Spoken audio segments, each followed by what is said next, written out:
Hello friends, welcome to my channel. હું ભાવના દાદાવાલા. આજે તમારા માટે લાવી છું 7 સીડ્સ મુખવાસ. આ મુખવાસ હેલ્ધી પણ બહુ છે. એ તમે નિયમિત એનું સેવન કરશો તો તમારા વાળ અને સાંધાના દુખાવા બધું બહુ જ સારું થઈ જશે. વાળ ખરતા અટકી જશે. તો હું તમને એની સામગ્રી કહી દઉં. 1 વાટકી ચિયા સીડ છે, 1 વાટકી સનફ્લાવર સીડ, 1 વાટકી કાળા તલ, 1 વાટકી અળસી, વલિયારી, સફેદ તલ અને આ પમ્પકિન સીડ. મીઠું 1 ચમચી, 1 ચમચી હળદર, અડધી ચમચી સંચર, 4-5 ચમચી લીંબુનો રસ અને એટલું પાણી. જેટલું લીંબુનો રસ છે એટલું પાણી. તો હવે આપણે રીત ચાલુ કરીએ. આ લીંબુના રસમાં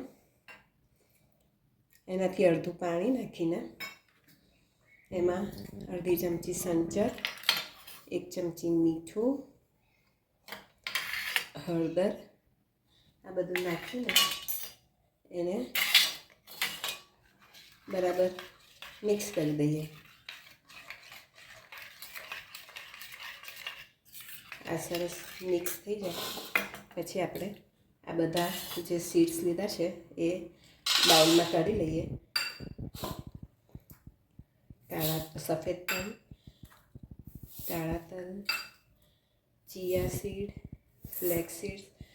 ફ્લેક્સીડ્સમાં ચિયા સીડમાં એ બધામાં ઓમેગા 3 એકદમ વિપુલ પ્રમાણમાં હોય છે. વલિયારી અને સનફ્લાવર સીડ્સ, આ બધું મિક્સ કરી દીધું છે. હવે એમાં આપણે આ જે લીંબુના રસનો ઘોલ બનાવ્યો છે એ અંદર મિક્સ કરી દઈશું. એટલે સરસ અંદર ખાટું લીંબુની ખટાશ અને મીઠું બધું અંદર ભળી જશે. ધારો કે હવે તમારે આવા બધા સીડ્સ ના નાખવા હોય અને ખાલી વલિયારી, તલ અને અળસીનું કરવો હોય મુખવાસ, તો તમે એવોય કરી શકો છો.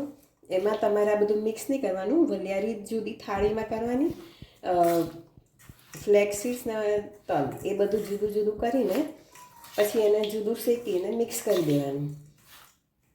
હવે આ મેં બરાબર મિક્સ કરી દીધું છે. એમાં બધો રસો પીવાઈ જશે. એને લગભગ 3 કલાક રહેવા દઉં છું અને પછી કેમનું શેકવાનું એ હું તમને બતાડીશ. જો લગભગ 3 કલાક મેં આને એટલે પાણીમાં રાખેલું લીંબુના એમાં, એટલે સરસ એની અંદર મીઠું ને ખટાશ બધું ઉતરી ગયું છે. એનો બધાનો ટેસ્ટ આવી ગયો છે. હવે આપણે એને શેકી કાઢવાનું છે. તો પહેલાં મેં કઢાઈ ગરમ થવા દીધી છે. બરાબર કઢાઈ ગરમ થઈ જાય, ગેસ ચાલુ છે, ગરમ થઈ જાય પછી આપણે એને ધીમા તાપે શેકી દેવાનું છે. અને ધીમા તાપે કોન્સ્ટન્ટ હલાવતા રહેવાનું છે અને સરસ શેકવાનું છે. એને શેકાતા લગભગ 7-1 મિનિટ થશે. આ બરાબર શેકાઈ જાય સરસ પછી હું તમને કહું. આ જુઓ, લગભગ મેં મીડિયમ ગેસ ઉપર 10થી 12 મિનિટ શેકાવા દીધું હતું. હવે તમે જોઈ શકો છો કે સરસ શેકાઈ ગયું છે અને આ દાણો પણ સરસ કડક થઈ ગયો છે. શેકાઈ ગયા પછી પણ મેં એને કઢાઈમાં જ રહેવા દીધેલું, એટલે એની ગરમીથી ધીમે ધીમે કડક થઈ જાય. હવે આપણે એને એરટાઇટ કન્ટેનરમાં ભરી લઈશું. આ ખૂબ જ હેલ્ધી અને ટેસ્ટી એવો આપણો મુખવાસ તૈયાર થઈ ગયો છે.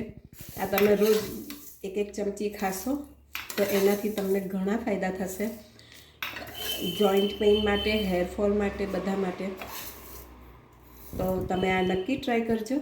જો તમને મારી આ રેસીપી પસંદ આવી હોય તો પ્લીઝ મને સબસ્ક્રાઈબ જરૂરથી કરજો અને બેલ બટન દબાવજો. Thank you.